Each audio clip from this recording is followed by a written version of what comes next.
रेणुका की शादी कुछ ही दिनों पहले शास्त्री नगर में हुई थी। रेणुका बहुत ही आलसी लड़की थी। वो दिन भर बेड पर सोती रहती या फिर मैगजीन पढ़ती रहती और घर के काम भी धीरे धीरे ही करती। एक दिन उसकी सास उसके पास आती है। बहू, आज बेसन का चिला बना दे, बड़ा मन कर रहा है। हाँ मम्मी जी, बनाती हूँ थोड़ी देर में। थोड़ी देर में? अरे थोड़ी देर में तो रात के खाने का वक्त हो जाएगा बहू। अच्छा मम्मी जी, तो फिर आप रात का खाना ही खा लीजिएगा ना। हे भगवान, कैसी आलसी बहू मिली है मुझे, हर काम को बस टालती ही रहती है।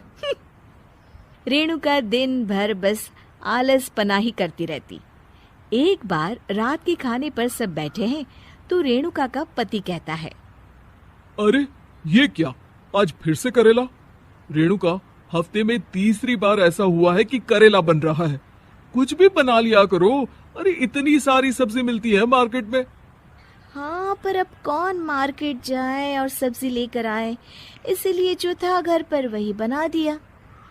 बहू, फ्रिज खोल कर देखती तो पता चलता कि सारी सब्जियां रखी होती है, पर तुम्हारा आलसपन खत्म हो तो तुम्हारी नजर जाए ना।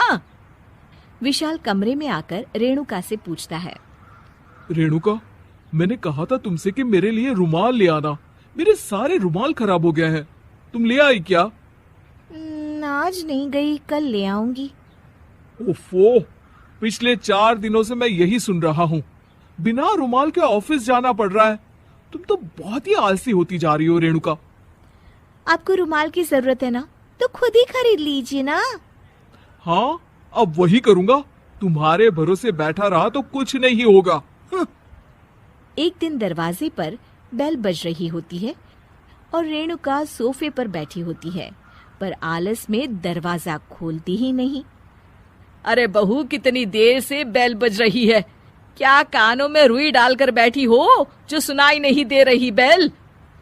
मम्मी जी, अब आप आ ही गई हैं तो आप ही खोल दीजिए ना दरवाजा। क्यों मुझे ताना मारकर और देर कर रही हैं? अरे वाह, उल्टा चोर को तवाल को डांटे। सास दरवाजा खोलती है तो उसकी पड़ोसन दरवाजे पर खड़ी होती है। दरवाजा खोलने में इतनी देर क्यों हो गई? सब सो गए थे क्या? और ये भी कोई वक्त है क्या सोने का? हाँ?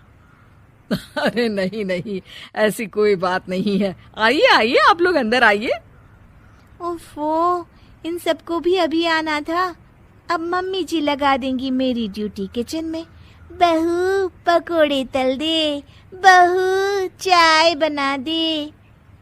अरे बहू, सो गई क्या? कब से आवाज दे रही हूँ, जा चाय बना कर लिया। हाँ मम्मी जी, अभी जाती हूँ थोड़ी देर में। सास रेणुका को आंख दिखाती है। मतलब थोड़ी ही देर लगेगी चाय बनाने में, अभी ले आती हूँ, बस झटपट। रेणुका रसोई में जाती है और इसी आलसीपन में वो चीनी की जगह नमक डाल देती है। जैसे ही सब चाय का घूंट भरते हैं, चाय थूक देते हैं। थू थू थू थू, ये कैसी चाय बनाई है तूने रेणुका? इसमें तो सारा नमक भरा है। हाँ, और ये पकोड़े, इसमें इतनी मिर्च है कि मेरी तो हालत ही खराब हो गई खाकर।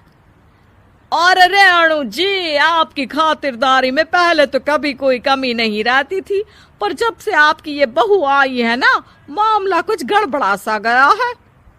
हाँ हाँ, जहाँ आप इतनी एक्टिव हैं, वहीं आपकी बहू एकदम आलसी, एकदम राम मिलाई जोड़ी लगती है।